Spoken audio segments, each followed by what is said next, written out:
ಪ್ರತಿಯೊಬ್ಬರು ಅವರ ಪ್ರೈವೇಟ್ ಪಾರ್ಟ್ನ ಗಾತ್ರ ಉದ್ದದ ಬಗ್ಗೆ ಹೆಚ್ಚು ಟೆನ್ಷನ್ ಮಾಡ್ಕೊಳ್ತಾರೆ.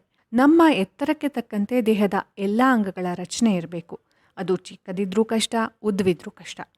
ವಿಶ್ವದಲ್ಲಿ ಉದ್ದದ ಪ್ರೈವೇಟ್ ಪಾರ್ಟ್ ಯಾರಿಗಿದೆ ಅಂತ ಪಟ್ಟಿ ಮಾಡಿದರೆ ಮ್ಯಾಕ್ಸಿಕೋದ ರಾಬೋಟ್ ಎಸ್ಕೆವೆಲ್ ಕ್ಯಾಬ್ರೆರಾ ಹೆಸರು ಕೇಳಿಬರುತ್ತೆ. ವಿಶ್ವದ ಅತಿ ದೊಡ್ಡ ಖಾಸಗಿ ಅಂಗದ ಮಾಲೀಕ ಕ್ಯಾಬ್ರೆರಾ.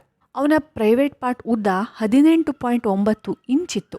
ಇಷ್ಟುದ್ದದ ಖಾಸಗಿ ಅಂಗ ಹೊಂದಿದ್ರೂ ಆತನಿಗೆ ಗಿನ್ನಿಸ್ ವರ್ಲ್ಡ್ ರೆಕಾರ್ಡ್ನಲ್ಲಿ ಸ್ಥಾನ ಸಿಗಲಿಲ್ಲ. ಈ ಉದ್ದದ ಪ್ರೈವೇಟ್ ಪಾರ್ಟ್ ಆತನಿಗೆ ಸಿಕ್ಕಾಪಟ್ಟೆ ತೊಂದರೆ ಕೊಟ್ಟಿದೆ. ಅನೇಕ ಆರೋಗ್ಯ ಸಮಸ್ಯೆಗಳನ್ನು ಹುಟ್ಟುಹಾಕಿದೆ.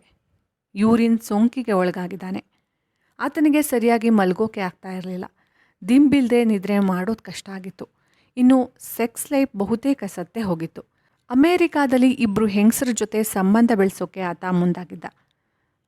ಆದರೆ ಆತನ ಪ್ರೈವೇಟ್ ಪಾರ್ಟ್ ಗಾತ್ರ ನೋಡಿನೇ ಅವರು ಮನಸ್ಸು ಬದಲಾಯಿಸಿದ್ರು. ಕೆಲಸ ಮಾಡೋದು ಆತನಿಗೆ ಕಷ್ಟ ಆಗಿತ್ತು. ಹಾಗಾಗಿ ಸರ್ಕಾರ ಅಂಗವಿಕಲ ಅಂತ ಘೋಷಣೆ ಮಾಡ್ತು. ಇವನನ್ನು ಪರೀಕ್ಷೆ ಮಾಡಿದ ಡಾಕ್ಟ್ರು ಪ್ರೈವೇಟ್ ಪಾರ್ಟ್ ಸರಿಯಾಗೇ ಇದೆ, ಚರ್ಮದ ಹೊದಿಕೆ ನಿರಂತರವಾಗಿ ಬೆಳೀತಾ ಇದೆ ಅಂತ ಹೇಳಿದರು. ಆಪರೇಷನ್ ಮಾಡಿದರೆ ಎಲ್ಲ ಸರಿಯಾಗತ್ತೆ ಅಂತ ಭರವಸೆ ಕೊಟ್ಟಿದ್ರು.